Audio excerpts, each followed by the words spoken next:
بالله السميع العليم من الشيطان اللعين الرجيم. بسم الله الرحمن الرحيم.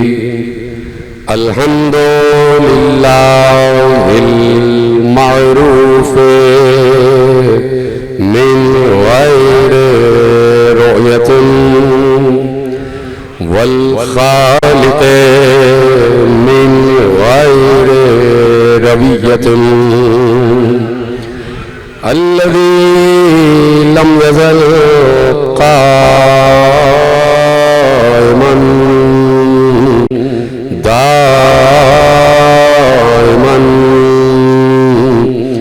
إذ لا سماء ذات أبراج ولا ليل داج ولا بحر ساج ولا أرض ذات مهاد ولا خلق ذو اعتماد. والصلاة والسلام والتحية والإكرام على نبي الرحمة وخازن المغفرة وقائد الخير والبركة ومنقذ العباد من الهلكة سيدنا ومولانا أبي القاسم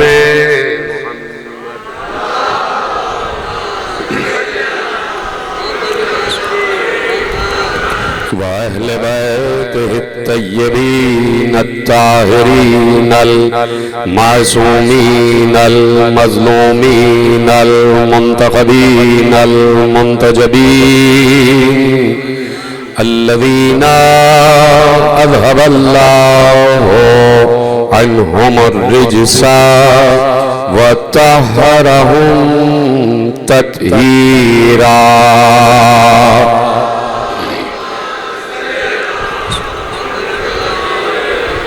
أما بعد فقد قال الله سبحانه وتعالى في محكم كتابه المجيد وفرقانه الحميد وقوله الحق. بسم الله الرحمن الرحيم.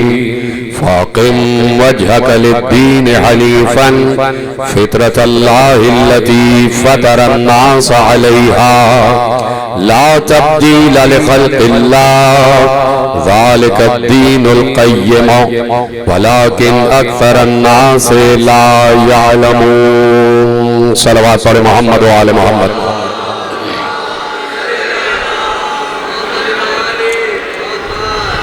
انجمن جوادیہ کے زیر اہتمام عشرہ ماہ سفر کی مرکزی امام بارگاہ جعفر طیار کراچی میں آپ اور ہم اس وقت 7ویں مجلس میں شریک ہیں. رموز فطرت اللہ ہمارا عنوان گفتگو ہے اور یقیناً اس پورے عشرے میں جو باتیں ہو چکی ہیں اور جو ہونے والی ہیں تو اس میں یہ سمجھانے کی کوشش کی جا رہی ہے کہ اگر اللہ یا اللہ کی فطرت بغیر کسی سبب و وسیلہ سمجھ میں آ سکتی ہوتی تو وہ کبھی بھی اتنے اسباب پیدا نہ کرتا. یہاں پر یہ سمجھنے کی ضرورت ہے کہ اللہ ان اسباب کا محتاج نہیں ہے. یہ بڑی کنفیوژن پیدا ہو جاتی ہے. جو مکتب تشیع سے تعلق رکھتے ہیں یا جو نہیں بھی تعلق رکھتے، جب آل محمد کے فضائل بیان کیے جاتے ہیں تو یہ کنفیوژن ان کے دماغوں میں پیدا ہو جاتا ہے کہ جیسے ہم اللہ کو ایک الگ اینٹیٹی اور آل محمد کو ایک الگ اینٹیٹی بنائے ہوئے ہیں، یعنی دو الگ الگ قوتیں ہیں جو آپس میں ایک دوسرے کی محتاج ہیں. ایسا بالکل نہیں ہے، اس لیے کہ اللہ نے پہلی منزل پر اپنے محبوب کی زبان سے یہ ارشاد فرمایا تھا کہ میں صمد ہوں، اللہ الصمد، میں بے نیاز ہوں، میں کسی کا محتاج نہیں ہوں. یعنی نبی کے ذریعے اس نے یہ کہلوایا کہ میں محتاج نہیں ہوں. تو دیکھیے ہمارا یہ عقیدہ ہے جو ہمیں ائمہ سے ملا ہے، جو ہمیں معصومین سے ملا ہے. ہم اس مکتب سے، اس مشرب سے، اس دین سے، اس فکر سے، اس نظریے سے تعلق رکھتے ہیں کہ جہاں پر توحید کا عقیدہ آسمان سے اترا، جہاں سے عقیدہ توحید آسمان سے اترا، اسی گھر میں اترا. اس کو آپ ڈینائی نہیں کر سکتے کہ عرب میں نہ معلوم کتنے قبائل تھے اور مسلسل بنتے جا رہے تھے، لیکن بنی ہاشم کو اللہ نے منتخب کیا ہوا تھا. اور یہ حدیث ہے پیغمبر کی کہ اللہ نے بنی آدم میں سے بنی اسماعیل کو منتخب کیا، بنی اسماعیل میں سے بنی کنانہ کو منتخب کیا، بنی کنانہ میں سے بنی ہاشم کو منتخب کیا، بنی ہاشم میں سے بنی عبد المطلب کو منتخب کیا، اور بنی عبد المطلب میں سے مجھے اور علی کو منتخب کیا.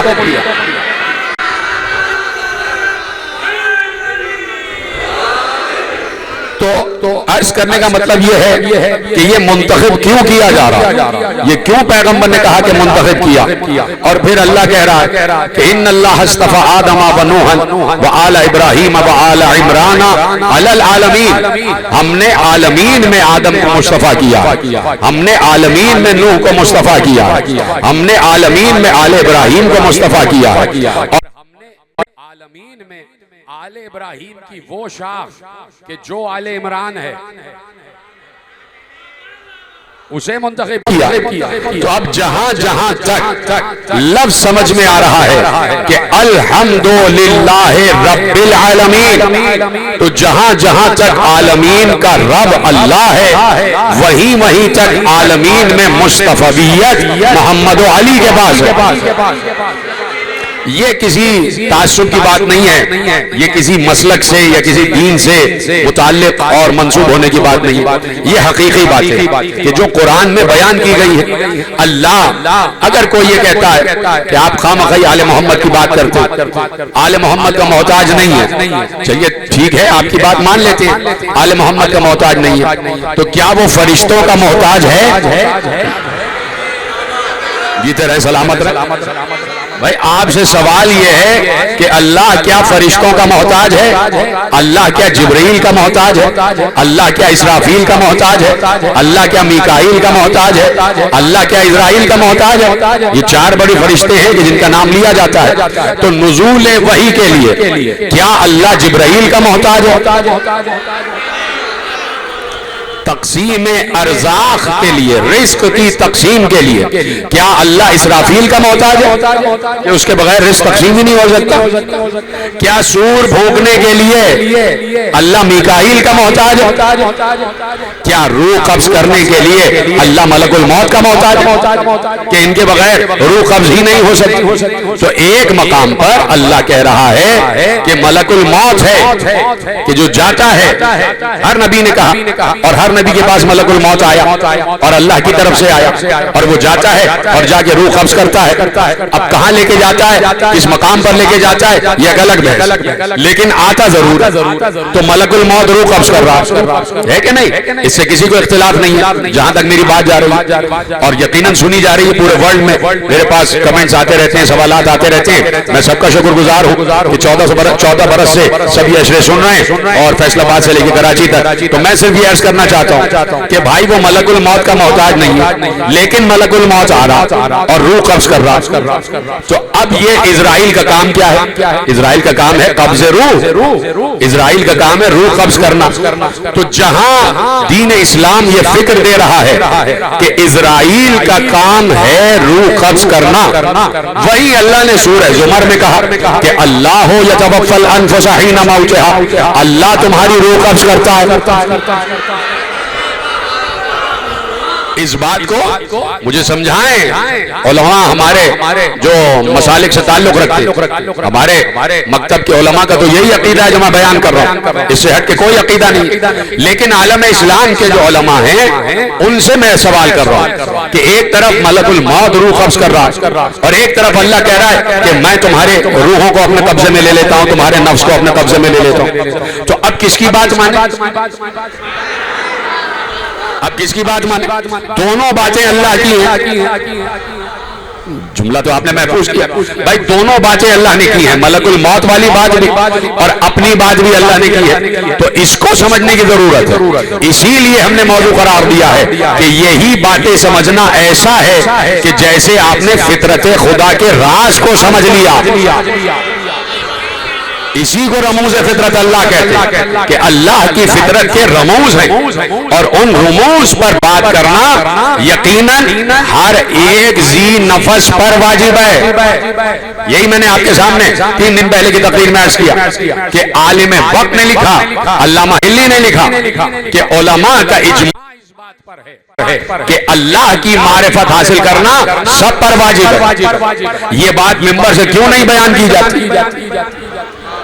دیکھیں یہ بات جب علامہ ہلی کہ جنہوں نے سب سے پہلے مدرسے کی بنیاد رکھی اور جنہوں نے سب سے پہلے اجتہاد کی بنیاد رکھی، ان سے پہلے ہمارے یہاں اجتہاد نہیں ہوتا تھا، تو انہوں نے اجتہاد کی بنیاد رکھی، مدرسے کی بنیاد رکھی۔ اس کی وجہ یہ تھی کہ بھائی دیگر مسالک میں اجتہاد ہو رہا تھا اور وہ ادھر ادھر کی باتیں کر رہے تھے، تو انہوں نے کہا بھائی ہمارے یہاں بھی ہونا چاہیے، حالانکہ ہمارے یہاں اخبار معصومین تواتر کے ساتھ موجود تھی، لیکن انہوں نے کہا چلو بھائی یہ باتیں دنیا تک پہنچانے کے لیے تو میں نے ان کے حوالے سے آپ کے سامنے ایک باب ہادی عشر کی بھی بات کی تھی کہ انہوں نے اس کی بنیاد اور اس کی ابتدا میں یہ بات لکھی ہے، ایک عالم نے لکھی ہے کہ بھائی اجماع علماء اس بات پر کافی ہے، یہ پہلا لفظ ہے باب ہادی عشر کا کہ اس بات پر اجماع علماء کافی ہے کہ ہر شخص پر معرفت خدا واجب ہے۔ تو اب ہماری مجالس کے ازل سے 3 ہی موضوع ہیں۔ پہلی تقریر آپ بھول گئے، پہلی تقریر میں نے یہی کہا تھا کہ ہماری مجالس کے ازل جب سے مجالس کی ابتدا ہو رہی ہے اس کے 3 ہی موضوع ہیں، اور وہ موضوع ہے لا الہ الا اللہ محمد رسول اللہ علی ولی اللہ۔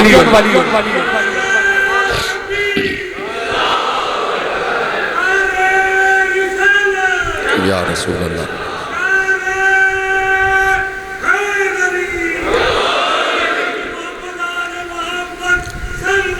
اللہم صلی علی محمد۔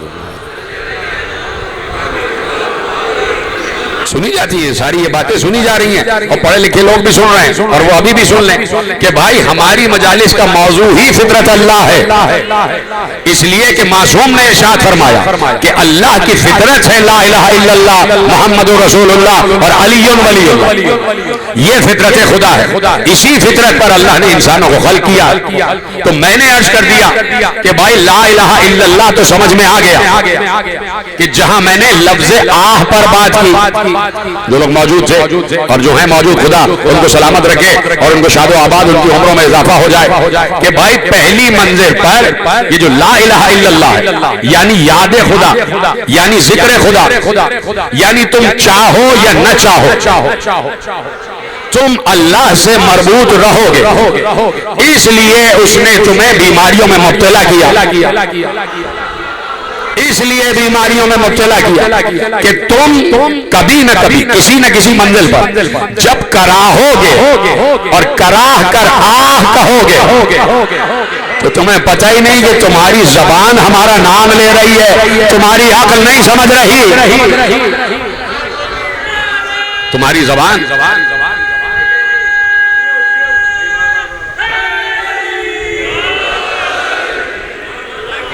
اب دیکھیے گفتگو آگے بڑھ رہی ہے کہ بھائی اللہ کا ذکر تو ہر دم ہے اور ہر ذی شعور اللہ کا نام لے رہا ہے، کسی نہ کسی صورت سے ٹکراتا ہے، لڑکھڑاتا ہے، زخم آ جاتا ہے، تو جیسے ہی درد سے کراہتا ہے اسے پتہ ہی نہیں کہ میں یہ اللہ کا نام لے رہا ہوں، تو یہی فطرت ہے، یعنی فطرت خود بخود بولتی ہے، فطرت خود بخود بولتی ہے. تو فطرت میں اللہ نے فطرت میں داخل کر دیا, فطرت میں اللہ نے میمورائز کر دیا کہ بھائی تمہیں اللہ کا نام لینا. اب یہ جو میمورائز ہے دیکھیے یہ بہت ضروری ہے. اب جنہیں نہیں پتا, توجہ ہے آپ, جو نہیں جانتے, جو اہل حنود ہیں, جو اہل یہود ہیں, جو میں دوسرا لفظ بھی کہہ رہا تھا, بہرحال اہل یہود ہیں یا اہل سعود ہیں یا اہل نصارہ, جو اس بات کو نہیں جانتے, جو دیگر ہیں مسلمان فرقوں سے ہٹ کر, جو یہودی ہیں, عیسائی ہیں, اہل حنود ہیں, ہندو ہیں, وہ نہیں جانتے کہ اللہ کیا ہے, لیکن مسلمان جانتا ہے. مسلمان کو معلوم ہے نا کہ اللہ ہے, مسلمان کو پتا ہے اللہ ہے. تو دیکھیے مسلمان سجدہ بھی کر رہا ہے, سجدہ کر رہا ہے.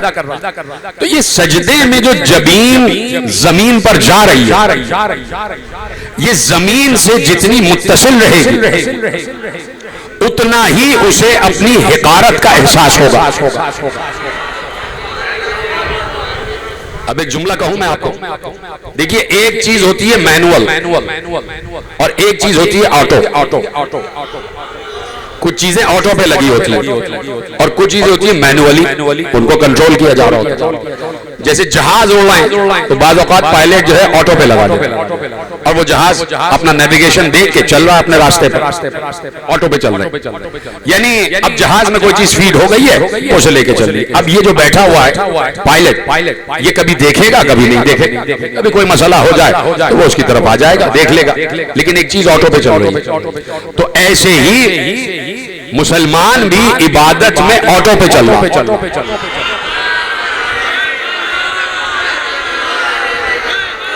عبادت میں آٹو پہ چل رہا ہے. کھڑے ہو گئے, وضو کیا, کھڑے ہو گئے, اب دھیان ادھر جا رہا ہے ادھر جا رہا ہے, پتہ نہیں کہ آٹو پہ چل رہا ہے. تکبیرۃ الاحرام بھی کہہ لی, اب آٹو پہ چل رہے ہیں, فاتحہ پڑھ لی, دوسرا سورہ پڑھ لیا, آٹو پہ چل رہے ہیں, رکوع کر لیا, آٹو پہ چل رہے ہیں, سجدہ کر لیا.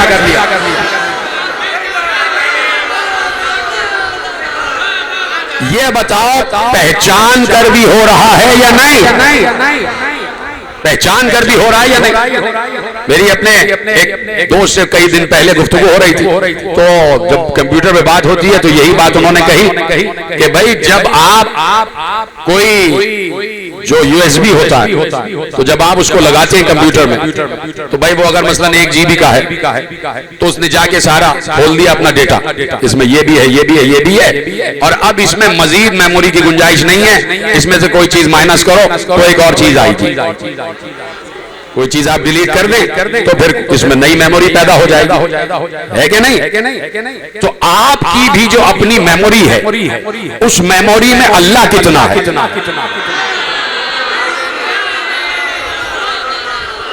بات ہو جاتی ہے نا کہ بھائی عزاداری کرو اور دل سے کرو اور ہر وقت عزادار رہو, اور یہ کیا کہ ابھی گئے اور چلے گئے اور پھر آ کے بیٹھ گئے اور ادھر ادھر. تو عزاداری سے پہلے ہے نماز. تو آپ کتنے بڑے نمازی ہیں پہلے تو یہ بتائیے. آپ عزاداروں پر تو اعتراض کرتے, آپ یہ بتائیے کہ آپ نماز کے وقت آٹو پہ لگے ہوئے ہیں یا مینوئل پہ ہیں؟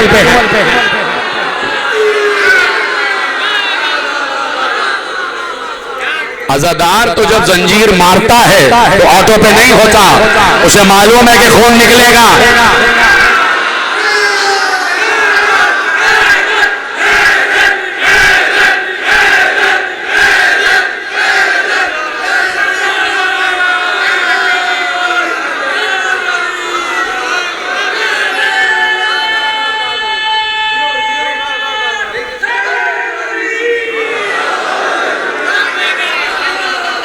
توجہ ہے نا؟ تو بھائی بات یہی ہے کہ رکوع میں کتنی دیر رہے, سجدے میں کتنی دیر رہے, یا صرف کوے کی طرح ٹھوک ماری اور اٹھ گئے. یہ کہ گرے پھر اٹھے پھر گرے.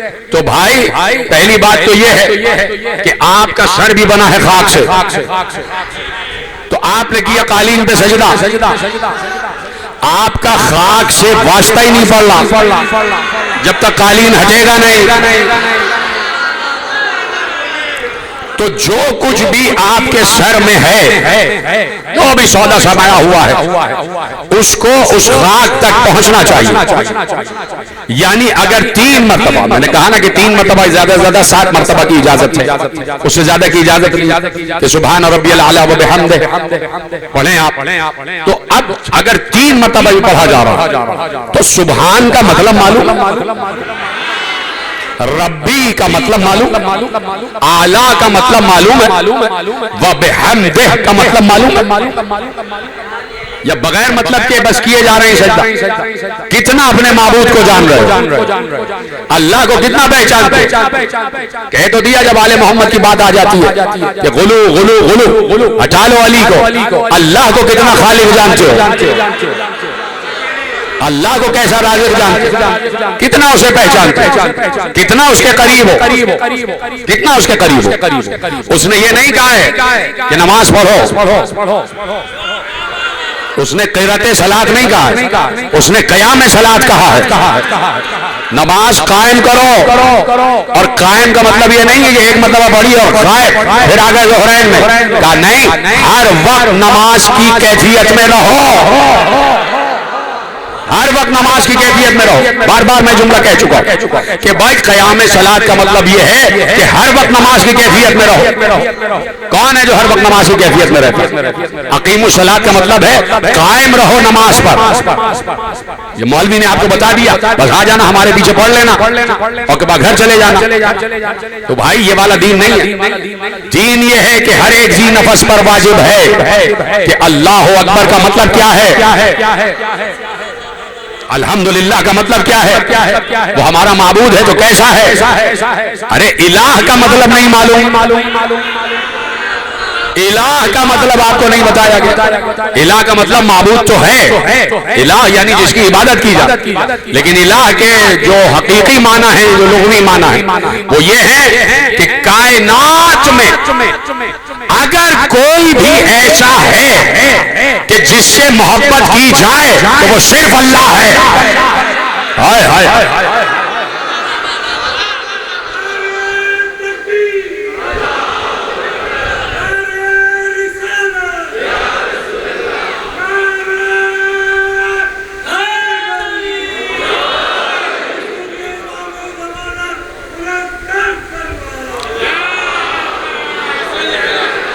میرے ساتھ دیکھیے سورہ توبہ میں اللہ نے ایک بڑا عجیب مرحلہ فکر ارشاد فرمایا.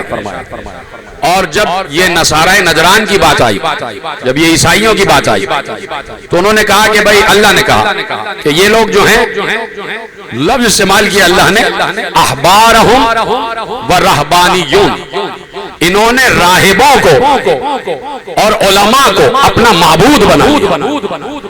کہ سورہ توبہ میں عیسائیوں کی بات آئی، انہوں نے کہا انہوں نے راہبوں کو اور اپنے علماء کو اپنا معبود بنا. تو معصوم سے پوچھا کہ معبود کا کیا مطلب ہے، کیا ان کی عبادت کرتے تھے؟ کہ عبادت سے معنی نہیں ہے. بات یہ ہے کہ انہوں نے یہ کہا کہ تمہارے ہر عمل کی قبولیت کے ذمہ دار ہم ہیں. جب یہ کلیسا کی جنگ چھڑی ہے، جب یہ صلیبی جنگیں چھڑی ہیں، اور اگر مجھے صحیح یاد آ رہا ہے تو یہ 16ویں یا 17ویں جب صدی شروع ہوئی ہے، تو اسی کے درمیان کی بات ہے جب یہ صلیبی جنگیں چھڑی ہیں. اور بڑا ذکر کیا گیا اس کا، کیا نام ہے اس کا، جس نے صلیبی جنگیں لڑی ہیں، میں نام ہی بھول گیا، کیا نام تھا اس کا؟ صلاح الدین ایوبی. اس کی منجنیق وہاں رکھی ہوئی ہے، دربار شام میں آج تک کہتے ہیں اس کی منجنیق رکھی ہوئی ہے، تو اس کا بڑا ذکر کیا جاتا ہے. اور عجیب و غریب تذکرے تاریخ میں کسب کر کے اسٹوڈنٹس کو بتائے جاتے ہیں. تو کہا بھئی جب یہ صلیبی جنگیں چھڑی تو چونکہ ضرورت تھی عیسائیوں کو کہ بھئی ان کے پاس مجاہد بہت سارے جنگجو آنے چاہیے، تو ان کے علماء نے پھر فتوے دیے اور کہا کہ بھئی جو جنگ پہ جائے گا وہ ہم سے جنت کا پروانہ لکھوا لے. اور پھر جنت میں جانے کے پروانے بکا کرتے تھے، بیچے جاتے تھے. وہاں سے آپ کلیسا جائیے، گرجا جائیے، وہ جنگ کا پروانہ لکھ دیتے تھے. ہاں بھائی تم وہ جنت کا پروانہ، ہاں بھائی تم جنگ میں جا رہے ہو، جنت تمہاری. اب وہاں سے یہ بات شروع ہوئی تو وہاں سے عیسائیوں کے دو طبقے ہو گئے، ایک کیتھولک کہلائے اور ایک پروٹیسٹنٹس کہلائے۔ کیتھولک یعنی راسخ العقیدہ، اور پروٹیسٹنٹس یعنی انہوں نے احتجاج کیا اس کے بعد، جب یہ صلیبی جنگیں ہوئی ہیں اس کے بعد، تو انہوں نے اس بات پر احتجاج کیا کہ کلیسا یہ کہہ رہا تھا کہ دین کے سارے معاملات کے ٹھیکیدار مختار صرف ہم ہیں، اور جو کچھ راہب کہے گا اسی کو ماننا، اور دین کلیسا کے باہر نہیں ہے، اور ہر کسی کو اختیار نہیں ہے کہ وہ دین کے بارے میں سوچے۔ بس جو عالم کہہ رہا ہے، جو راہب کہہ رہا ہے اسی کو مانو، اور وہ راہب اور عالم تمہیں جنت میں لے کے جائے۔ یہی سے پروٹیسٹنٹس آگے بڑھے، اور پھر اختلاف شروع ہو گیا۔ ایک تو اسی بات پر اختلاف شروع ہوا کہ تم یہ جھوٹ بول رہے ہو کہ تم لکھ دو کہ تو کوئی جنت میں چلا جائے گا، تمہارے لکھنے سے کوئی نہیں جائے گا۔ پروٹیسٹنٹس یعنی احتجاج کرنے والے، پھر انہوں نے کہا نہیں بھائی، یہ دین گرجا کی جاگیر نہیں ہے، یہ دین عبادت خانوں کی جاگیر نہیں ہے، یہ دین مولوی کی، ملا کی، عالم کی یا راہب کی جاگیر نہیں ہے۔ انہوں نے کہا سب اس پر غور و فکر سب کو کرنا چاہیے، تو وہاں سے ان کے دو فرقے نکلے۔ تو اس لیے اللہ نے کہا کہ دیکھو بھائی، ہم نے تمہارے اوپر اپنی معرفت کو واجب قرار دیا۔ چپ ہو گئے آپ؟ اسی لیے اللہ نے کہا کہ وَمَا خَلَقْتُ الْجِنَّ وَالْإِنسَ إِلَّا لِيَعْبُدُونَ۔ یہاں لِيَعْبُدُونَ سے مراد، اس پر 4 سال پہلے پوری تقریر کر چکا کہ یہاں لِيَعْبُدُونَ سے مراد ہے لِيَعْرُفُونَ۔ معصوم نے کہا کہ یعبدون سے مراد ہے کہ اللہ کہہ رہا ہے کہ ہم نے تمہیں اس لیے خلق کیا ہے تاکہ تم ہماری معرفت حاصل کرو، معرفت حاصل کرو۔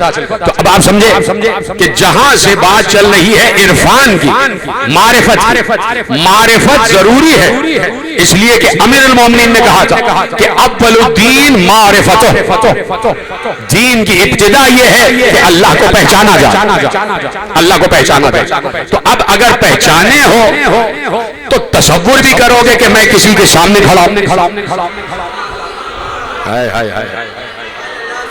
تصور بھی کرو گے کہ کوئی ہے جو مجھے دیکھ رہا ہے، کوئی ہے جو مجھے دیکھ رہا ہے۔ تو اب اسی لیے میں نے کہا کہ عبادت گزار کتنا صادق ہے۔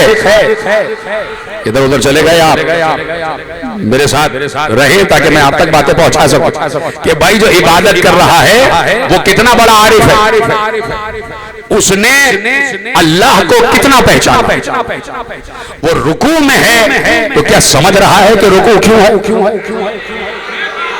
دیکھیے آپ کے حوالے کرتا ہوں جملہ، آگے پڑھیے گا آپ، مدرسوں میں کتاب پڑھائی جاتی ہے لمعہ اور شرح لمعہ، صاحب شرح لمعہ جو انہوں نے لکھی تو جیل میں قید خانے میں لکھی، لمعہ لکھی قید خانے میں۔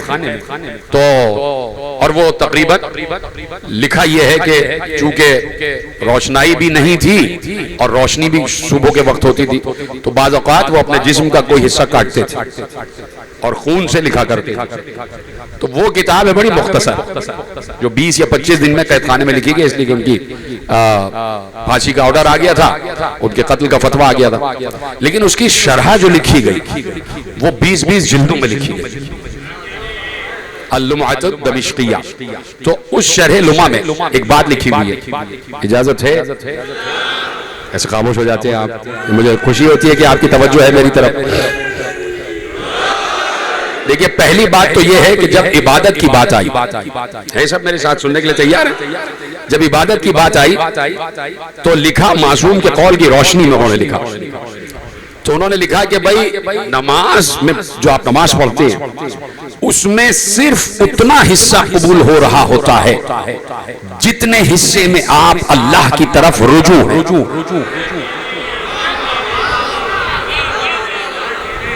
اگر ایک لمحے کے لیے آپ رجوع قلب سے پروردگار کی طرف رجوع ہو گئے تو وہی حصہ قبول۔ باقی اگر آپ نماز پڑھ رہے ہیں اور دھیان یہ ہے کہ ابھی جا کے دکان کھولنا ہے، تو اس کا مطلب ہے کہ زبان آٹو پہ لگی ہوئی ہے اور دل جو ہے وہ کسی اور کو خدا بنائے ہوئے ہے،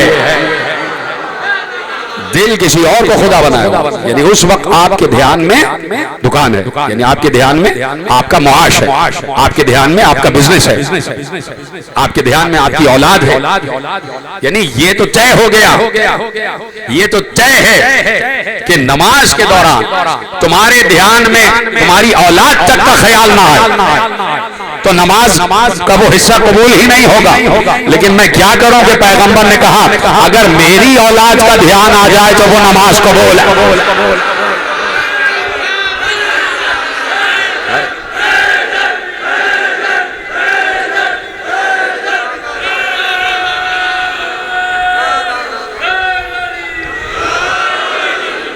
بھائی پیغمبر جب سجدے میں ہیں تو کتنا قریب ہے اللہ سے, اور اس وقت اگر پیغمبر کی پشت پہ کوئی آ جائے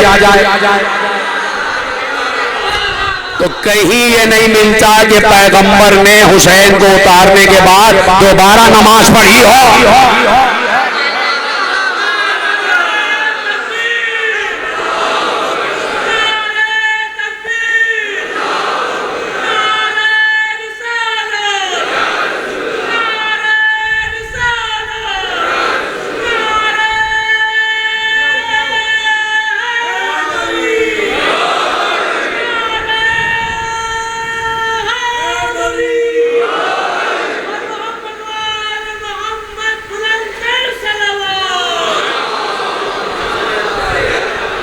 توجہ فرما رہے نا کہ رجوع قلب خضوع و خشوع بہت ضروری ہے.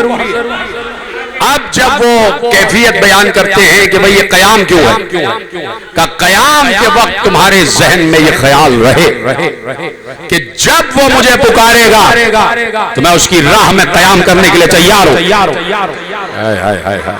کہ جب اس کی طرف سے آواز آ جائے گی تو میں اس کی راہ میں قیام کرنے کے لیے, قیام سمجھتے ہیں نا آپ, کہ جب بھی وہ پکارے آ جاؤ جہاد کے لیے, آ جاؤ فلاں کام کے لیے, تو میں تیار ہوں کہ جب وہ پکارے گا میں قیام کے لیے تیار ہوں. یعنی اس کا مطلب ہے کہ جب قیام میں کھڑے ہو جاؤ تو صاحب الزمان کے قیام کا تصور ذہن میں رہے. قیام آخر کا تصور ذہن میں رہے. اور کہا جب رکوع میں جاؤ, دیکھیے رکوع کی کیفیت یہ ہے کہ بالکل پشت سیدھی ہو اور یہ گردن بھی سیدھی ہو, ایسے گردن یوں نہ ہونے پائے, گردن سیدھی ہو. پتہ ہے اس کا معصوم نے کیا کہا, یہ گردن سیدھی رہے اور دھیان رہے کہ گردن سیدھی ہے. ابھی اس کی وجہ بیان ہوگی, گردن سیدھی ہے, دھیان رہے کہ پہلے گردن سیدھی رکھی گئی. کیا مطلب, کہ پروردگار تیری راہ میں اگر کوئی میری گردن مارنے کے لیے بھی آ جائے تو میں گردن دینے کے لیے تیار ہوں.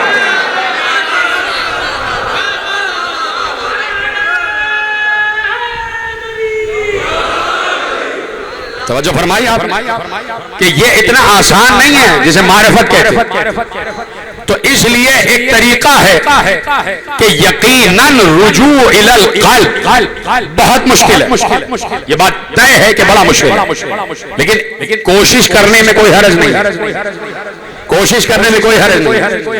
اس لیے جا کے پڑھیے گا, جب تفسیر لکھی آقا خمینی کے صاحبزادے مصطفیٰ خمینی نے یہ بات لکھی ہے اپنی تفسیر میں, انہوں نے کہا معصوم کا قول ہے کہ جب بھی نماز پڑھو تو ہر نماز میں ہم 14 میں سے کسی ایک کو قبلہ قرار دو.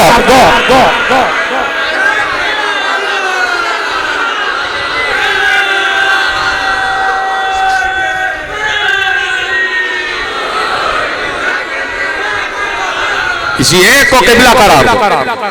یہ قبلہ کیوں قرار دو, اس کی دلیل کیا ہے, کہ دلیل قرآن میں ہے.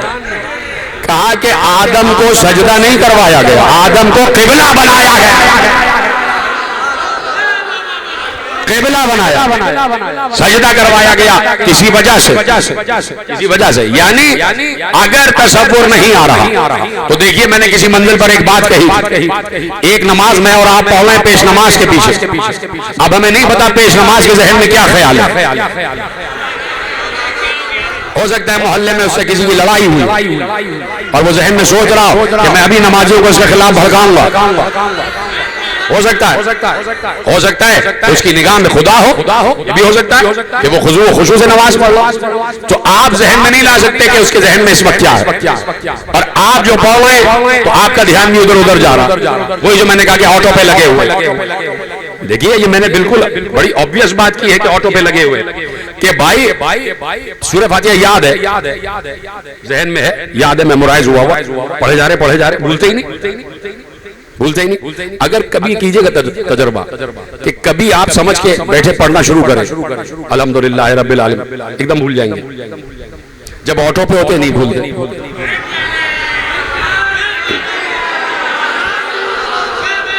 تو یہ آٹو پہ ہونا نا، یہ بند کرو، یہ بند کرو، مینول پہ آ جاؤ. سمجھو کہ کس کا سجدہ ہو رہا ہے، سمجھو کہ کس کا سجدہ ہو رہا ہے. تگو دو کرو. ایک وہ ہے جد و جہد، وہ کرو، اس معرفت کو بڑھاؤ. تو میں نے کہا ایک نماز ہے جو پیش نماز کے پیچھے ہو رہی ہے. تو ظاہر سی بات ہے پیش نماز ہم جیسا ہے، ٹھیک ہے، علم ہے اس کے پاس اور ہم سے زیادہ جانتا ہے، نمازیوں سے زیادہ جانتا ہے، قابل قدر ہے، قابل احترام ہے، سب کچھ ہے. ایک نماز وہ ہو کہ جس کے بارے میں آپ کو یقین ہو یہ جو نماز کو لیڈ کر رہا ہے یہ اس وقت کا معصوم امام ہے. یعنی نماز آپ سوچیں کہ آپ امام زمانہ کے پیچھے پڑھ، تو اب اس وقت آپ کے قلب کا کیا عالم ہوگا. میرے تو رونگٹے کھڑے ہوئے، پتہ نہیں آپ کہاں بیٹھے کہ بھائی ایک نماز ایک پیش نماز کے پیچھے ہو رہی ہے اور ایک نماز امام زمانہ کے پیچھے ہو رہی ہے.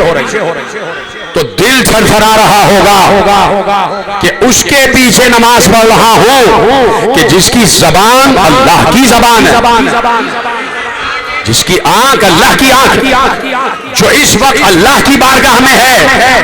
ہاں بیٹھے ہیں آپ جملے ضائع کر رہے ہیں. جو اس وقت اللہ کی بارگاہ میں، جو یہاں نہیں ہے وہاں ہے. کہاں بیٹھے بھائی؟ یہ تصور کرو کہ جب امام معصوم کے پیچھے نماز ہے تو امام معصوم نماز کے وقت یہاں نہیں ہوتا، وہاں ہوتا ہے. اسی لیے کہا تھا علی کو نماز میں جانے دو جو تیر کھینچ لینا، اس لیے کہ علی نماز میں یہاں نہیں وہاں.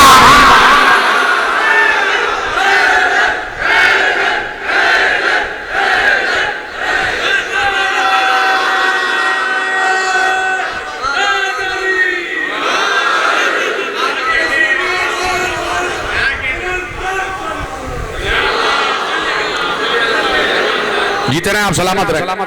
آپ کی وجہ سے یہ مفاہیم نکلتے چلے آ رہے ہیں اور میں آپ کے حوالے کر رہا ہوں. خدا آپ کو شاد و آباد رکھے.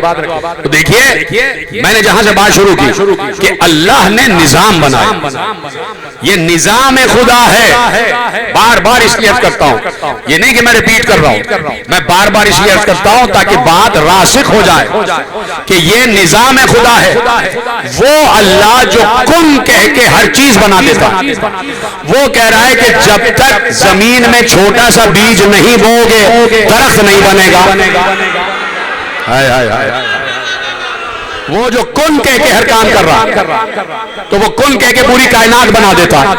وہ کہہ رہا ہے کہ بیج کا ذریعہ ضروری ہے، چھوٹا سا بیج ضرور داخل کرو، اس کی آبیاری کرو، تب جا کے وہ آہستہ آہستہ نمو کی منزل پر آئے گا اور تب جا کے کہیں 6 مہینے بعد یا سال یا 2 سال بعد تمہیں پھل دے گا. یا اللہ فوراً دے دے. کہا تم قدر کیا کرتے ہو؟ ہم تو دے رہے تھے، بنی اسرائیل پر ہم نے من و سلوہ برسایا لیکن نہیں کی قدر. ہم تو دے رہے تھے اور ہم نے تو تمہارے سامنے ایک جھلک رکھی تھی، اس لیے کہ بنی اسرائیل نے اس لیے کہ بات تھی نا کہ آگے بڑھنا تھا پیغام. موسیٰ کو مان رہے تھے، جناب موسیٰ کو مان رہے تھے، اب جیسے بھی مان رہے موسیٰ کو مان رہے. تو اللہ نے اس کا ایڈوانٹیج یہ دیا، اللہ نے اس کا تحفہ یہ دیا، اللہ نے اس کی قیمت یہ دی ہے، اللہ نے اس کا اجر یہ دیا. کیا دیا؟ کہا جب تم ہمارے بنائے ہوئے کو مان رہے ہو تو آسمان سے ہم رزق برسائیں گے. پتہ نہیں کہاں بیٹھے ہیں. تم ہمارے بنائے ہوئے کو مان رہے ہو، آسمان سے رزق ہم دیں گے. یہی معصوم نے کہا اگر غدیر مان لیتے تو من و سلوہ آسمان سے آ رہا ہوتا.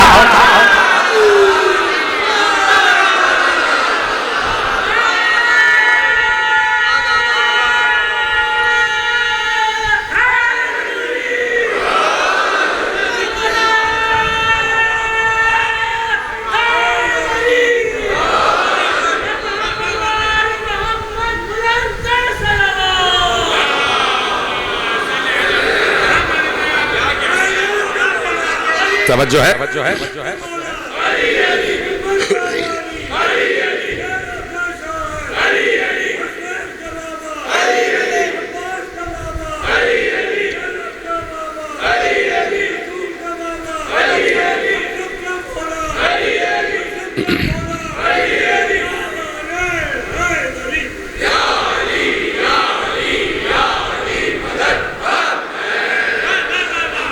توجہ فرمائی نا. تو بھائی اللہ کا اور بندوں کا دونوں کا عبد و معبود کے درمیان ایک سبب ہے. سبب کے ذریعے سے یہ پورا نظام عالم اسباب ہے.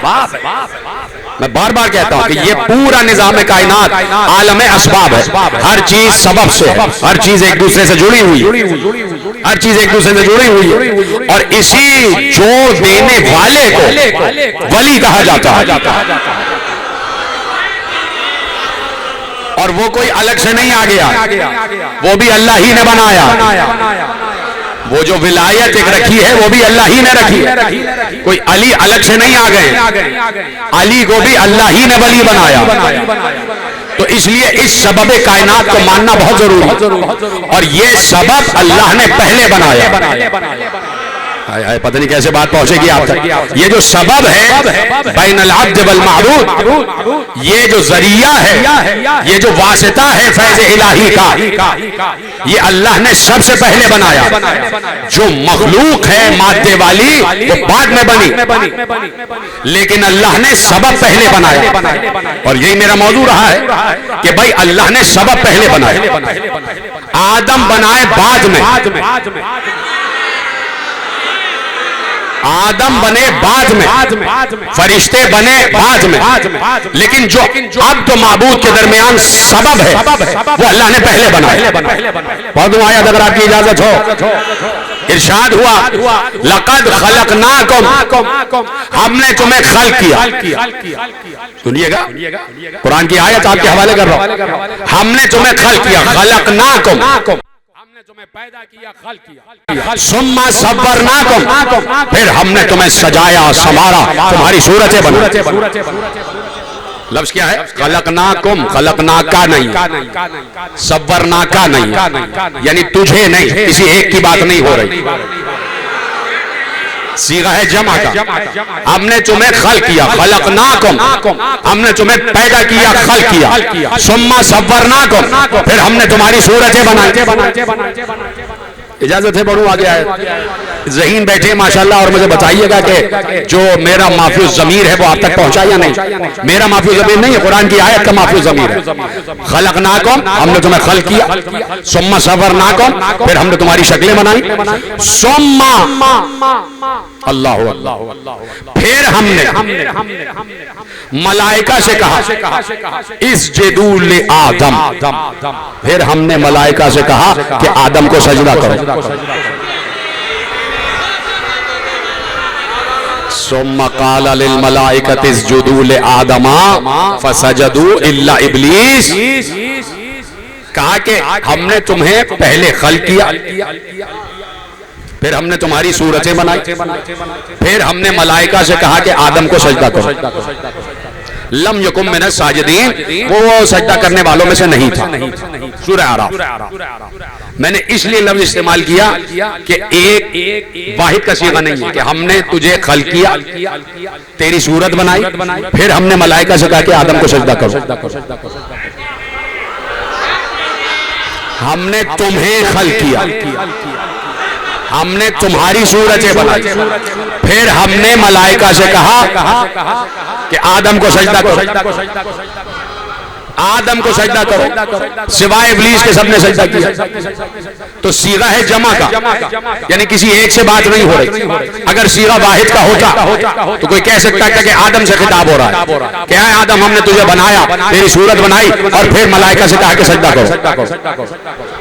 لیکن وقت ہے آپ کے پاس, لیکن یہاں پر جو لفظ ثم آ رہا, ثم صورناکم, ثم قال للملائکۃ اسجدوا لآدم فسجدوا الا ابلیس, یہ جو لفظ ثم آ رہا ہے یہ بالکل ویسا ہی ہے کہ جیسے اللہ نے ارشاد ہوا, آیت پر پوری تقریر میں کر چکا, صرف ایک گوشہ آپ کے حوالے کرتا ہوں کہ الذی خلق السماوات والارض وما بینہما فی ستۃ ایام, وہ ہے کہ جس نے زمین آسمان اور جو کچھ بھی اس کے درمیان ہے اسے 6 دنوں میں خلق کیا.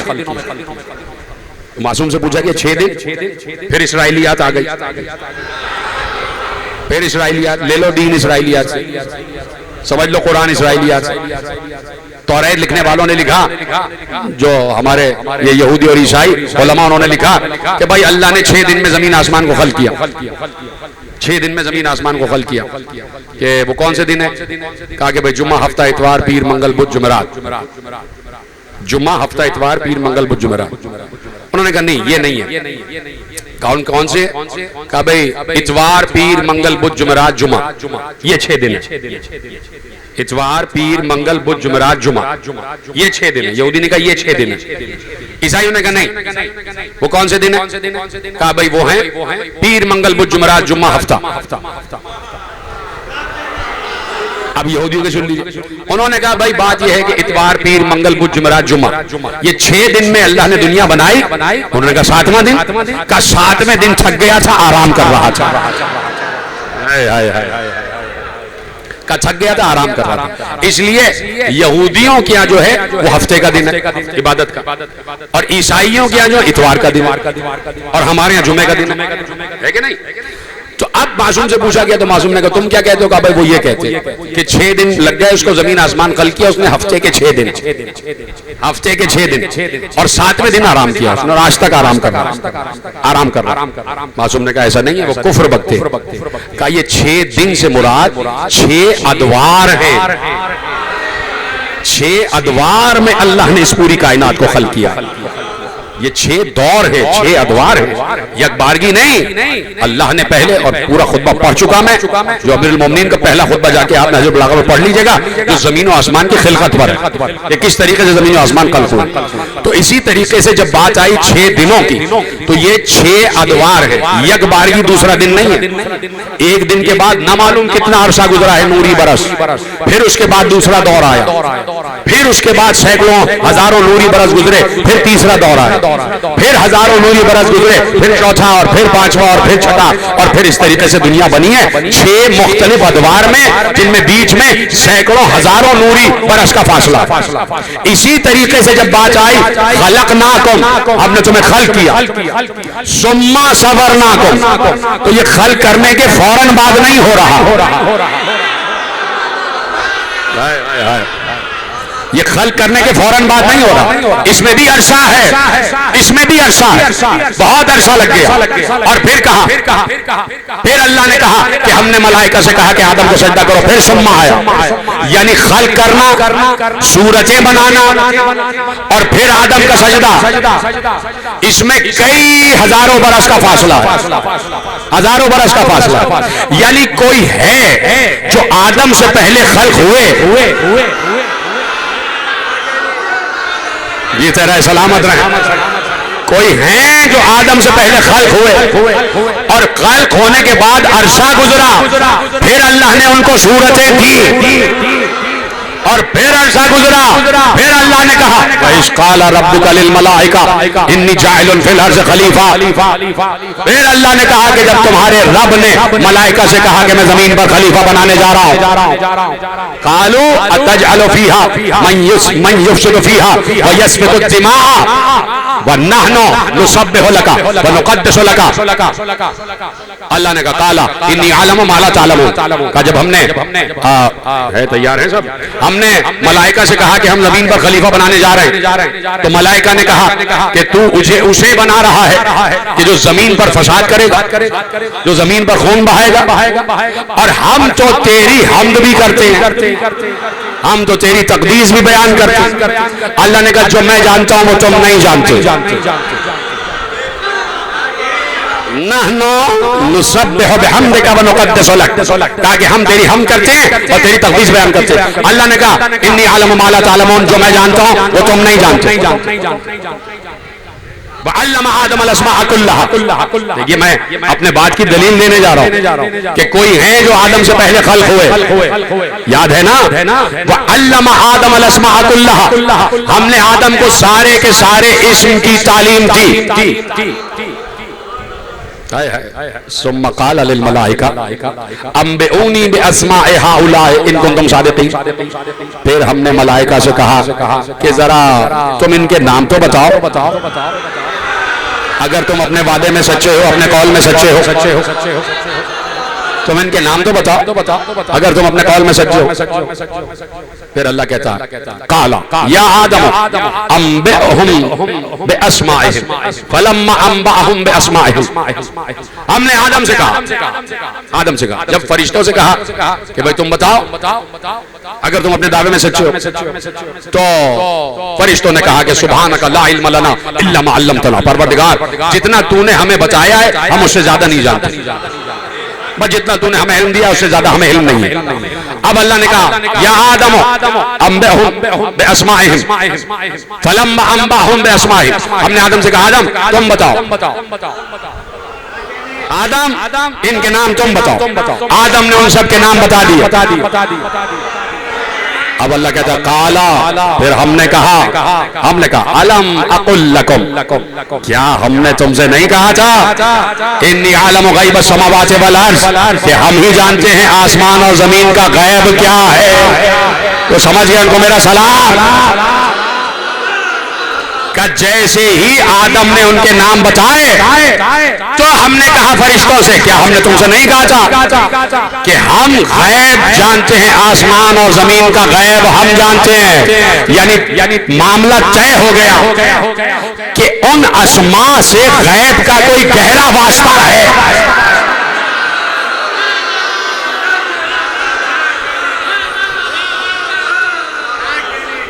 کہا کہ ہم نہیں کہتے تھے کہ آسمان اور زمین کا غیب ہم جانتے ہیں, اور ہم نے آدم کو اس کا علم دے دیا, اس لیے کہ ہم نے کہا علم آدم الاسماء کلھا, ہم نے آدم کو سارے کے سارے اسماء کا علم دے دیا.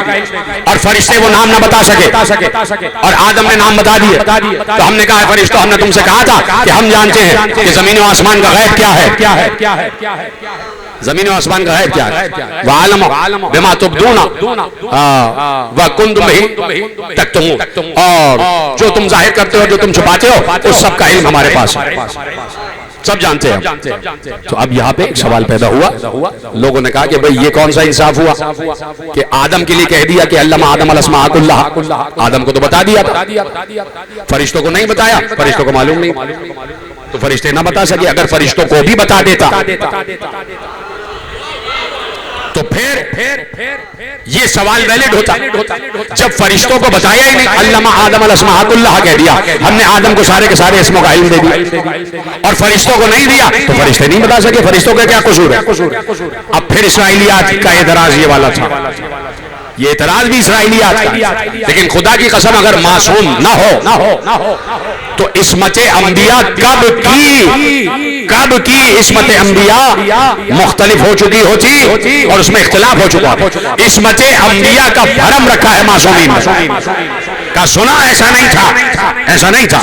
اللہ نے سارے اسم فرشتوں کو بھی بتائے تھے اور آدم کو بھی بتائے, کہ سارے اسم فرشتوں کو بھی بتائے آدم کو بھی بتائے. وہ اسم کون سے تھے, علامہ حمدینی عالم اہل سنت نے فرائض الصمتین میں لکھا کہ وہ اسم تھے محمد, علی, فاطمہ, حسن, حسین. میں نے بڑی آسانی سے بتایا فرائض الصمتین, کہا کہ وہ اسم تھے محمد, علی, فاطمہ, حسن, حسین, اور حسین کی نسل میں 9 امام. کا فرشتوں کو بھی بتایا تھا کہ یہ 14 نام ہے, اور آدم کو بھی بتایا تھا یہ 14 نام. کا نام لینے کا امتحان نہیں تھا, امتحان اس بات کا تھا کہ یہ بتاؤ کون سا نور محمد ہے, کون سا علی ہے,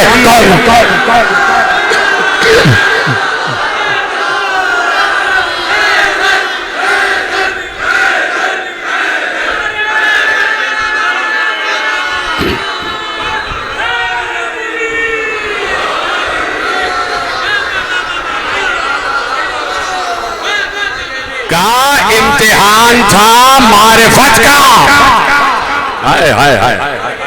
امتحان تھا معرفت کا, کہ نور دیکھ کر پہچانو کہ کون سا محمد ہے, کون سا علی ہے, کون فاطمہ, کون سا نور حسن, کون سا نور حسین. اب سمجھے آپ, یعنی کچھ تھے جو آدم سے پہلے تھے, پھر بیٹھ گئے آپ جو بھائی.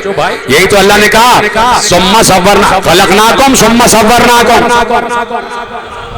پھر اللہ نے کہا کہ آدم کو سجدہ کرو, اس کا مطلب ہے کہ آدم سے پہلے کچھ تھے جن کے متعلق آدم سے بھی پوچھا گیا.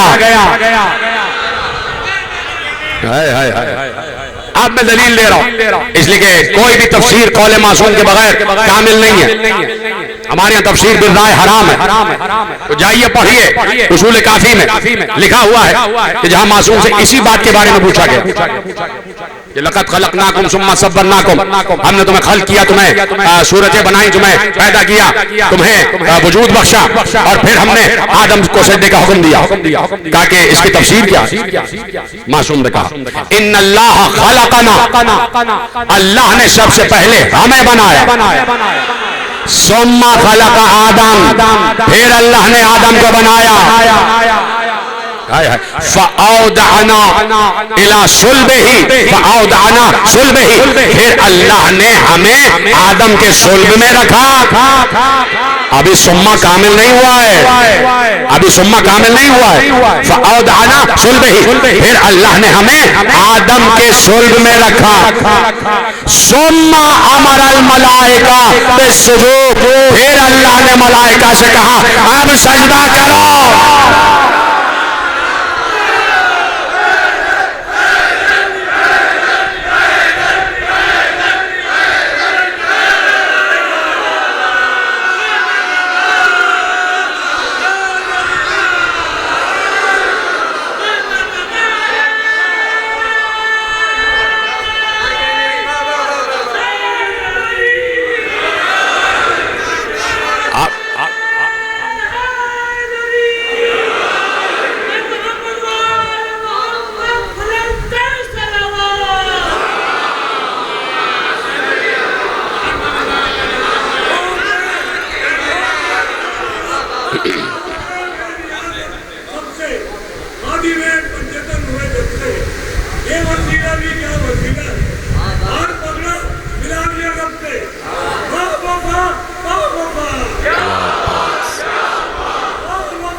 اب سمجھ میں آیا؟ سما کا فاصل سمجھ میں آیا. لقد خلقناکم ثم صورناکم ثم قال للملائکۃ اسجدوا لآدم فسجدوا الا ابلیس لم یکن من الساجدین. سما سمجھ میں آیا؟ یہ سما فصل ہے، کئی برسوں کا فصل ہے کہ ہم نے سب سے پہلے اول نور کو خلق کیا. ابھی اس نور کی صورتیں نہیں تھی، صورتیں بعد میں بنی، صورتیں بعد میں بنی. کہا کہ ہم نے خلق کیا اور پھر وہ دور آیا کہ جب ہم نے صورتیں بنائی، اور پھر وہ دور آیا کہ جب ہم نے انہیں صلب آدم میں رکھا، اور پھر ہم نے کہا کہ اب سجدہ کرو. تعظیماً لنا و اکراماً لنا، لفظ ابھی پورا ہم نے کیا. کہا کہ ملائکہ کو سجدہ کرنے کا حکم اس لیے دیا کہ آدم کی نہیں، ہماری تعظیم، ہمارا اکرام.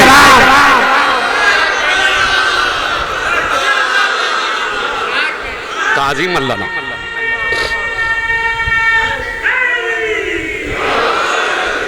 پہنچ گئی نا بات آپ تک کہ بھائی کچھ تھے جو پہلے تھے، کچھ تھے جو پہلے تھے، ٹھیک ہے نہیں؟ لیجئے سامنے کی آیت ہے اور آپ سینکڑوں مرتبہ سن چکے. اللہ نے کیا کہا؟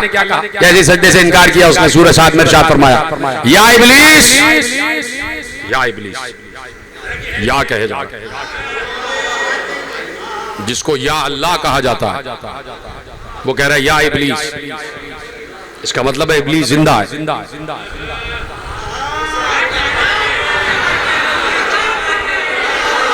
لفظ یا آ رہا ہے نا بھائی. یا ابلیس ما منعک ان تسجد بما خلقت بیدی. اے ابلیس، تجھے کس نے منع کیا اس کو سجدہ کرنے سے جس کو میں نے اپنے ہاتھوں سے خلق کیا؟ استکبرتا تو تکبر کر رہا ہے، استکبرتا تو تکبر کر رہا ہے. یہی سے بات ثابت ہو گئی جو آل محمد کی تعظیم نہ کرے وہ متکبر بھی ہے، مغرور بھی ہے، وہ شیطان ہے. جو آل محمد کی تعظیم نہ کرے وہ شیطان ہے. استکبر، اب لفظ آیا جو آپ سب کو معلوم ہے لیکن آپ بول رہے ہیں، استکبرتا ام کنت من العالین، یا تو عالین میں سے ہے. تو بھائی کوئی عالین تو تھے نا جو آدم سے پہلے تھے، جو آدم سے پہلے تھے. تو اب آیت کو آیت سے جوڑو، انہی عالین کے لیے کہہ رہا ہے کہ ہم نے پہلے انہیں خلق کیا، پھر بہت عرصے بعد ان کو صورتیں دی اور پھر انہیں صلب آدم میں رکھا اور پھر آدم کو سجدہ کروایا. تو کچھ عالین تھے جو آدم سے پہلے تھے، جو آدم سے پہلے تھے. تو اسی لیے اللہ نے انہیں سبب خلقت قرار دیا، سبب خلقت قرار دیا کہ اب یہ ہے سبب. آدم کو روح بھوکی نا اللہ نے، ان مثل عیسیٰ کمثل آدم خلقتہ من تراب ثم قال له کن فیکون، کہ عیسیٰ کی مثال آدم جیسی کہ ہم نے آدم کو مٹی سے خلق کیا اور پھر ہم نے روح بھوک کر کہا ہو جا، وہ ہو گئی. آدم کو مٹی سے خلق کیا ہے کہ نہیں؟ ہم نے آدم کو مٹی سے خلق کیا. تو بھائی وہ اللہ جو کن کہہ کے آدم کے جسم میں روح ڈالا، اس نے بغیر مٹی سے کیوں نہیں خلق کیا آدم کو؟ مٹی لاؤ، مٹی لاؤ مٹی. اللہ کہہ رہا ہے مٹی لاؤ اور زمین سے مٹی لاؤ. تو زمین سے مٹی پہلے آئی. تو ابھی تو آپ اسی بات پر شک کر رہے ہیں کہ آل محمد پہلے تھے. ارے مٹی بھی پہلے تھی آدم سے.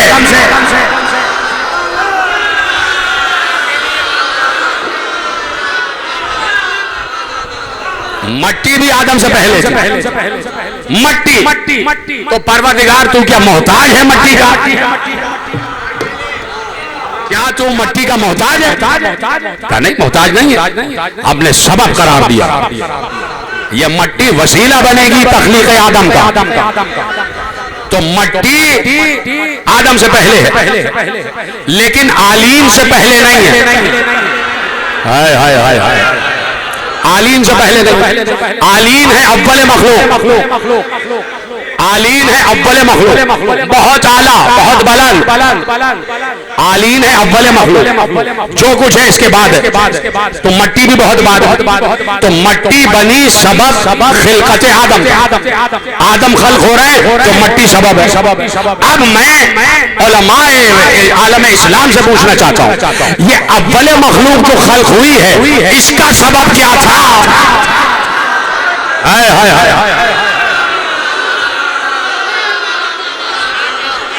اول مخلوق کس سبب سے بنی ہے؟ اس وقت تو کچھ بھی نہیں تھا، تو صرف ایک ہی تھا جسے اللہ کہا جاتا ہے. اس لیے اول مخلوق ہی نے کہا کہ اللہ نے ہمیں اپنے نور سے خلق کیا.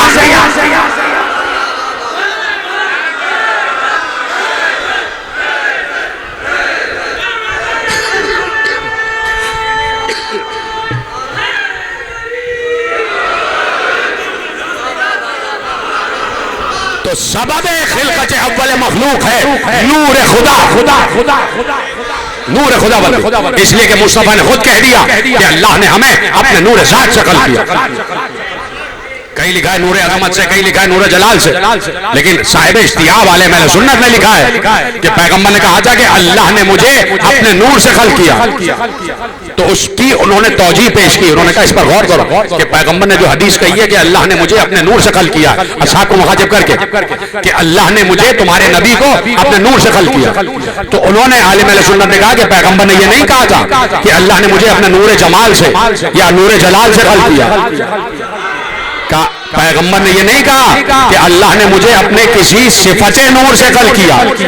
کہ اگر صفت کا نام نہیں لیا تو اس کا مطلب ہے کہ پیغمبر یہ بتا رہے ہیں کہ اللہ نے اپنی ذات کے نور سے خلق کیا.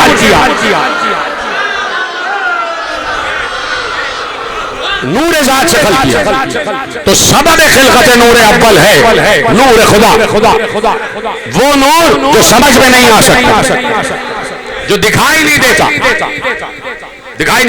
پرسوں میں نے کہا تھا کہ شدت نور اتنی ہے کہ وہ دکھائی نہیں دیتا، اتنی شدت کا نور ہے کہ وہ دکھائی نہیں دیتا۔ پرسوں یہاں کھانا کھانے بیٹھے جب، تو ہم سب احباب بیٹھے ہوئے تھے، تو ہمارے بھتیجے صاحب میسم رضا اور یہ تمام حضرات بیٹھے، تو دیکھیے یہ ہوتا ہے کہ بات سے بات نکلی، تو انہوں نے کہا کہ بھئی بات یہ ہے کہ آپ نے کہا شدت نور اتنی ہے کہ وہ دکھائی نہیں دیتا، تو کہا اسی لیے امام زمانہ بھی دکھائی نہیں دیتے، لوگ سمجھ رہے ہیں وہ غائب ہے، کہا وہ موجود ہے لیکن نور کی شدت اتنی ہے کہ دکھائی نہیں دیتا۔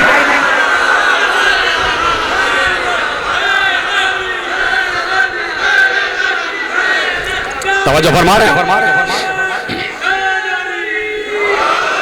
تو بھائی جو ان کے نور سے بنے ہیں ان کا ظہور ہر جگہ، دکھائی اس لیے نہیں دیتے کہ آنکھوں میں تاب نہیں۔ یہی مولا نے کہا تھا، ختم ہو رہی بات، یہی مولا نے کہا تھا کہ بھائی تو کیا اللہ کو سمجھے گا؟ مولا نے کہا تو بڑا دعویٰ کرتا ہے کہ وہ اللہ کو سمجھے گا، یہ تیرا دل اتنا سا ہے جسے ایک پرندہ کھا جائے تو اس کا پیٹ نہیں بھرے گا، جسے پرندہ کھا جائے تو اس کا پیٹ نہیں بھرے گا، اور کہا ایک سوئی کی نوک تیری پتلی کے آگے رکھ دی جائے تو تجھے نظر نہیں آتا، کہا سوئی کی نوک تیری پتلی کے آگے دکھائی رکھ دی جائے تو تجھے نظر نہیں آئے گا، کہا یہ دو چیزیں، اتنا سا دل اور یہ آنکھ، کہا کہ اگر تجھے بڑا عزم ہے کہ تو اللہ کو پہچان سکتا ہے تو اللہ تو نہیں، یہ اللہ کی ایک مخلوق ہے سورج، ذرا اسے تو دیکھ کے دکھا۔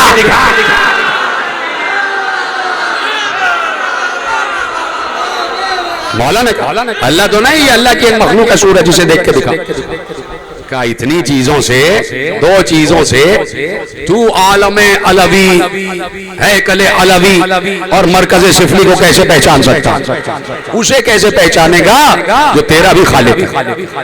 تو اس لیے اللہ نے سبب قرار دیا، کہا کہ دیکھو ہم نے تمہارے درمیان رکھے ہیں کچھ بندے، ان کا ذکر ہمارا ذکر، یہ ہے پوری تقریر کا خلاصہ کہ ان کا ذکر ہمارا ذکر، ان کی محبت ہماری محبت۔ علی ولی اللہ، علی ولی اللہ، ان کی معرفت ہماری معرفت، ان پر عقیدہ ہم پر عقیدہ، ان کا ذکر ہمارا ذکر۔ تو اسی لیے میں کہہ رہا ہوں کہ بھائی یہ جو ذکر علی ہو رہا ہے یہ ذکر خدا ہے، یہ ذکر رسول ہے، یہ ذکر رسول ہے، ذکر خدا ہے، چونکہ ولایت کی منزل پر ہیں اور انسان بن کے آئے، چونکہ انسان بن کے آئے تو مولانا روم نے کہہ دیا تھا کہ ظاہر اشراف پشہ عارض بچرخ، باطنش باشد محیط ہفت چرخ۔ یہ جو اللہ کا ولی ہوتا ہے نا، اس کا ظاہر یہ ہوتا ہے کہ پشہ عارض، اسے ایک مچھر ڈنک مار دے تو وہ درد سے کراتا ہے، گھومتا ہے، تڑپنے لگتا ہے۔ ولی کا ظاہر یہ ہے کہ اگر مچھر کاٹ لے تو وہ تڑپتا ہے، گھومنے لگ جاتا ہے، پشہ عارض چرخ، گھومنا شروع کر دیتا ہے تکلیف سے، اور کا باطنش باشد محیط ہفت چرخ، اور اس کا باطن یہ ہوتا ہے کہ ساتوں آسمان اس کا طواف کر رہے ہوتے ہیں، اس کا باطن یہ ہے کہ ساتوں آسمان اس کا طواف کر رہے ہیں۔ تو ظاہر میں جو ولی خدا ہوتا ہے وہ بظاہر دکھائی دیتا ہے کہ وہ کھا رہا ہے، پی رہا ہے، اس کو جب زخم لگتے ہیں تو خون بھی بہتا ہے، اس کو زخم لگتے ہیں تو اسے تکلیف بھی ہوتی ہے، کوئی کربناک منظر ہوتا ہے وہ تڑپتا بھی ہے۔ جب 1950 زخم لگے ہیں حسین کو، تو یہ زخم تو کچھ بھی نہیں تھے، یہ زخم حسین کے لیے بڑے زخم نہیں تھے، بڑا زخم تو وہ تھا کہ جب برابر کے بھائی کے کٹے ہوئے شانے اٹھانا پڑے، بڑا زخم تو وہ تھا کہ جب قاسم کی لاش کو اپنی ابا میں جمع کرنا پڑا، بڑا درد اور زخم تو وہ تھا کہ جب علی اکبر کے جگر سے ٹوٹا ہوا نیزہ کھینچنا پڑا. بڑا زخم اور کرب تو وہ تھا کہ جب ہاتھوں پر علی اصغر تڑپ رہا تھا علی اصغر. یہ ہے. اور اسی لیے حسین جب کعبے میں آئے تھے حج کے لیے تو کہا تھا لوگوں نے کہ فرزند رسول ہر سال آتے ہیں, گوسفند لے کے آتے ہیں, قربانی کے گوسفند لے کے آتے ہیں. اس مرتبہ قربانی کے گوسفند نظر نہیں آ رہے. کہ اس مرتبہ حسین کی قربانیاں یہ ہیں, میرا علی اکبر, میرے اونا محمد, میرا عباس, میرا قاسم, میرا علی اصغر. اس دفعہ حسین یہ قربانیاں لے کے آئے. یہ ساری قربانیاں حسین نے پیش کی ہیں بارگاہ رب میں. تو کیوں نہ جائیں کربلا. نہ معلوم کیوں ایک دم مجھے کربلا یاد آ گئی. یقین مانے ایک دم کربلا نگاہوں کے سامنے آ گئی. کیوں نہ جائیں کربلا, اس لیے کہ کہیں مقام علی اکبر ہے, کہیں مقام علی اصغر ہے جہاں ایک جھولا رکھا ہوا ہے, کہیں ایک طرف خیمہ گاہ میں حجرہ ہے جسے حجرہ قاسم کہا جاتا ہے, ایک دفعہ ایک طرف وہ مقام ہے جہاں عباس کا دائیں شانہ کٹا, ایک سمت وہ مقام ہے جہاں عباس کا بایاں بازو کٹا. لیکن قیامت اس وقت ہو جاتی ہے کہ جب آپ سرداب میں جاتے ہیں تو روضہ حسین سے پہلے ایک مقام پر جاتے ہیں جو لکھا ہوا ہے کہ یہ قتل گاہ ہے, یہاں پر فاطمہ کے بیٹے کا گلا کاٹا گیا تھا, یہاں پر فاطمہ کے بیٹے کا گلا کاٹا گیا تھا. اجرکم اللہ. یہی آوازیں زہرا کو خوش کرتی ہیں, یہی آوازیں مادر حسین کی خوشنودی کا باعث آتی ہے, میری شہزادی مجلسوں میں آتی ہیں. اور یقین کرو, میں ابھی روکتا ہوں جملہ, میں نے پڑھا ہے حسین کی زبان حیات میں کہ رسول اللہ حسین کو روتا ہوا نہیں دیکھ سکتے, روتا ہوا نہیں دیکھ سکتے. کہتے تھے زہرا اس کے رونے سے مجھے تکلیف ہوتی, حسین کے رونے سے مجھے تکلیف ہوتی. اور سنو گے جملہ, یہ آپ کے لیے ہے جملہ, اور میں بھی اس میں شامل ہوں اور آپ بھی اس میں شامل ہیں. کہا کہ کبھی یہ ہوتا کہ حسین کی آنکھوں سے آنسو بہ رہے ہوتے. 2-3 مرتبہ ایسا ہوا کہ حسین روتے ہوئے آئے تھے. ایک دفعہ روتے ہوئے آئے تو حسین کو سینے سے لگا لیا. ایک مرتبہ گزر رہے تھے تو کہیں سے رونے کی آواز آئی, کسی گھر کے سامنے سے گزر رہے تھے. اس گھر پہ دق البات کیا کہ اپنے بیٹے کو, اپنے بچے کو چپ کراؤ, اسے رونے نہ دینا. جی رسول اللہ کا سنو, میں نہیں چاہتا یہ بچہ روئے, اس لیے کہ اس کی آواز میرے حسین سے ملتی ہے, اس کی آواز میرے حسین سے ملتی ہے. ایک مرتبہ گھر پہنچے تو بیٹھے ہوئے تھے, ایک زانو پر حسن مشتبہ, ایک زانو پر حسین. حسن مشتبہ کے لب کو چوم رہے تھے, حسین کے گلے کو چوم رہے تھے. بار بار حسین چاہتے تھے میرے ہونٹوں کو چومیں, لیکن رسول اللہ حسین کے گلے کو چومتے. حسین اپنے ہونٹ قریب کرتے, رسول اللہ حسین کے گلے پہ بوسہ دیتے, حسن مشتبہ کے ہونٹ چومتے. حسین ایک مرتبہ اٹھے اور اٹھ کے حجرے میں چلے گئے اور جا کے اماں سے لپٹ گئے, رونے لگے, رو رہے تھے حسین. تو زہرا نے کہا کہ میرے بچے کیوں رو رہا ہے, خدا تیرے دشمنوں کو رولائے, کیوں رو رہا ہے. کہ اماں یہ بتائیے میرے منہ سے کوئی ناخوشگوار بو آ رہی, میرے منہ سے کوئی ناخوشگوار بو آ رہی. زہرا نے سینے سے لگا لیا, کہا بیٹے تو ریحان رسول ہے, تو جوانان جنت کا سردار ہے, تو تو سراپا خوشبو ہے بیٹا, کیا بات ہے حسین. کہا نانا میرا گلا چومتے ہیں بھیا, حسن کا لب چوم رہے ہیں, میں بار بار لب آگے کرتا ہوں, نانا میرا لب نہیں چومتے, نانا میرے گلے چوم. ہم نانا سے نہیں بولیں گے, بچہ مچلا, بچے نے ضد کی ہم نانا کے پاس نہیں جائیں. زہرا نے سر پہ چادر رکھی, ہاتھوں میں دستانے, پاؤں میں موزے, حسین کو سینے سے لگایا, مکنا پہنا اور آ گئی رسول کے دربار میں. رسول کھڑے ہو گئے, زہرا کیوں آئی؟ کہ دیکھ رہے حسین رو رہے. بابا آپ بھی حسین کا رونا پسند نہیں کرتے, میں بھی نہیں پسند کرتا. بابا آپ کیوں رلا رہے؟ حسین رو رہے. رسول پھر رونے لگے, حسین کو سینے سے لگا دیا. کہا کہ زہرا میں دونوں کو پیار کر رہا تھا, جبرائیل آئے اور جبرائیل نے بتایا کہ حسن مشتبہ کو زہر دیا جائے گا, حسین کا گلا تیز دھار خنجر سے کاٹا جائے گا, اس لیے میں حسن کے لب اور حسین کا گلا چوم رہا تھا. ماں رونے لگی تو ماں کو دیکھ کے حسین بھی رونے لگے, حسین کے رخسار سے آنسو گرنے لگے. رسول اللہ جلدی سے آگے بڑھے، حسین کے آنسوؤں کو اپنے ہاتھوں میں لے لیا. سنیں گے؟ ہاں ضرور کہہ دیجیے گا. اپنے ہاتھوں میں لیا اور اپنے چہرے پر مل لیا، اپنے سینے پر مل لیا.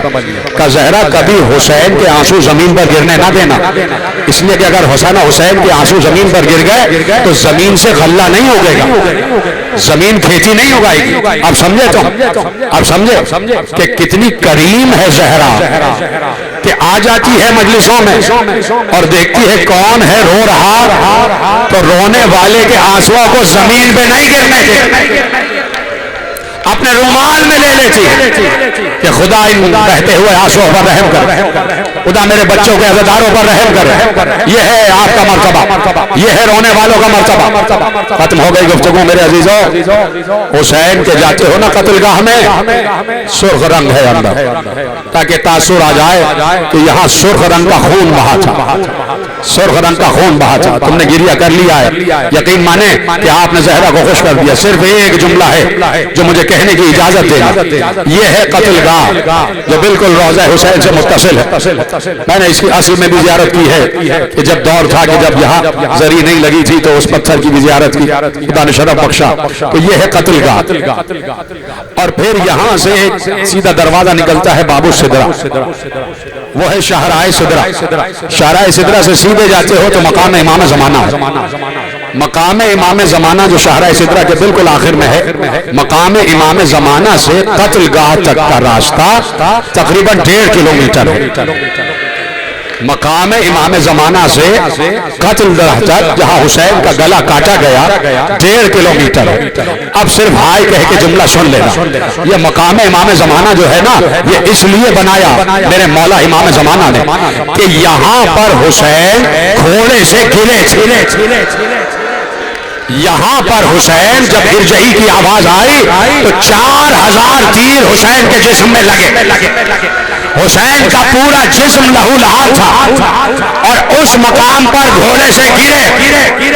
لیکن کیا وجہ ہے کہ 1.5 کلومیٹر بعد حسین کے گلے کٹنے کا مقام ہے. تو لے جاؤ جملہ اور سر پہ ہاتھ مار کے، ارے وہاں سے قتل گاہ تک حسین کو اس عالم میں لایا گیا کہ بہن دیکھ نہ سکی. کبھی گرایا جا رہا تھا، کبھی اٹھایا جا رہا تھا، کبھی حسین کو گریبان سے پکڑ کر گھسیٹتا ہوا شمر ملعون اس مقام پر لایا اور لا کر اپنا گھٹنا حسین کے سائنوں پر، اور کسی بیوی کی آواز، نہ مارو میں نے چکیا پیس.